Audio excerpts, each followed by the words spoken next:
থোর আমরা বিভিন্ন রকমভাবে রান্না করে থাকি, কিন্তু একবার এইভাবে রান্না করে দেখতে পারেন। আশা করি রেসিপিটি আপনাদের ভালো লাগবে। নমস্কার বন্ধুরা, আমি প্রতিমার হেসেলে আরও একটি নতুন রেসিপিতে আমি আপনাদের সবাইকে স্বাগত জানাই। আসুন দেখে নেওয়া যাক থোরের এই নিরামিষ রেসিপিটি বাড়িতে কিভাবে বানাবো। রেসিপিটি বানাবার জন্য এখানে কিছুটা পরিমাণ থোর এভাবে লম্বা করে কেটে নিয়েছি। জল দিয়ে খুব ভালো মতো পরিষ্কার করে ধুয়ে নিয়েছি।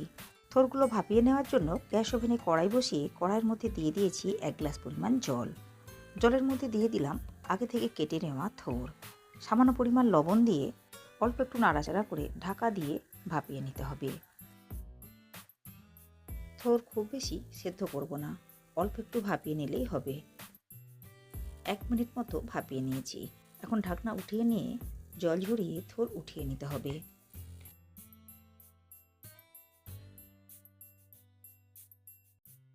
থোর রান্না করে নেওয়ার জন্য আবারও গ্যাস ওভেনে কড়াই বসিয়ে কড়াইয়ের মধ্যে দিয়ে দিলাম 3 টেবিল চামচ পরিমাণ সর্ষের তেল। তেল হালকা গরম করে নেওয়ার পর তেলের মধ্যে দিয়ে দিলাম 1 মুঠো পরিমাণ চিনেবাদাম। মিডিয়াম ফ্লেমে বাদামগুলো নাড়াচাড়া করে ভালো মতো ভেজে নিতে হবে। দেখুন বাদাম খুব ভালো মতো ভেজে নিয়েছি। এখন তেল ঝরিয়ে উঠিয়ে নিতে হবে অন্য একটি পাত্রে। এরপর একটা মিডিয়াম সাইজের আলু এভাবে ডুমো করে কেটে পরিষ্কার করে ধুয়ে নিয়ে দিয়ে দিলাম তেলের মধ্যে। এরপর আলুর মধ্যে সামান্য পরিমাণ লবণ দিয়ে নাড়াচাড়া করে খুব ভালো মতো লাল করে ভেজে নিতে হবে। দেখুন আলু খুব ভালো মতো ভেজে নিয়েছি। এখন তেল ঝরিয়ে উঠিয়ে নিতে হবে। এরপর ওই তেলের মধ্যেই ফোড়নের জন্য কয়েকটা গোটা মশলা দিয়ে দেব।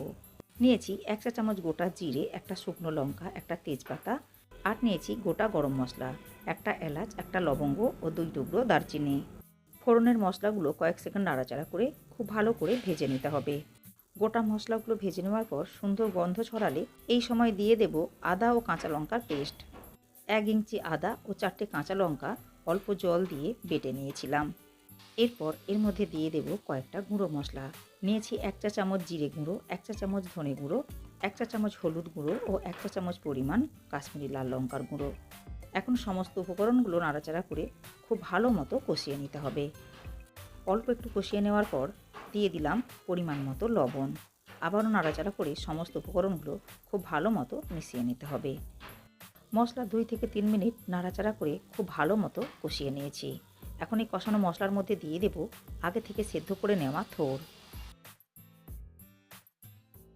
আবারও মশলা ও থোর নাড়াচাড়া করে খুব ভালো করে মিশিয়ে নিতে হবে। উপকরণগুলো খুব ভালো মতো মিশিয়ে নিয়েছি। এখন এর মধ্যে দিয়ে দিলাম আগে থেকে ভেজে নেওয়া আলু। দিয়ে দিলাম ভাজা চিনেবাদাম।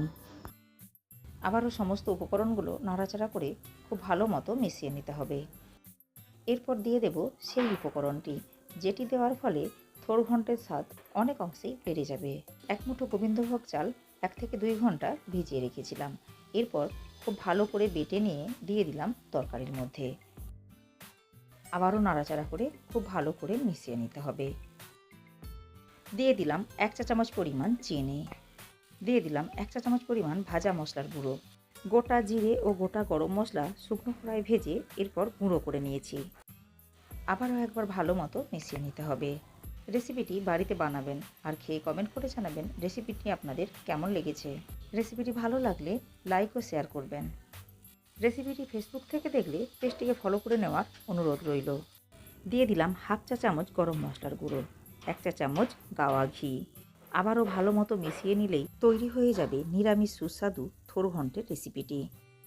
রেসিপিটি ইউটিউব থেকে দেখলে চ্যানেলটাকে সাবস্ক্রাইব করে পাশে থাকা বেল আইকনটি প্রেস করে নেওয়ার অনুরোধ রইল।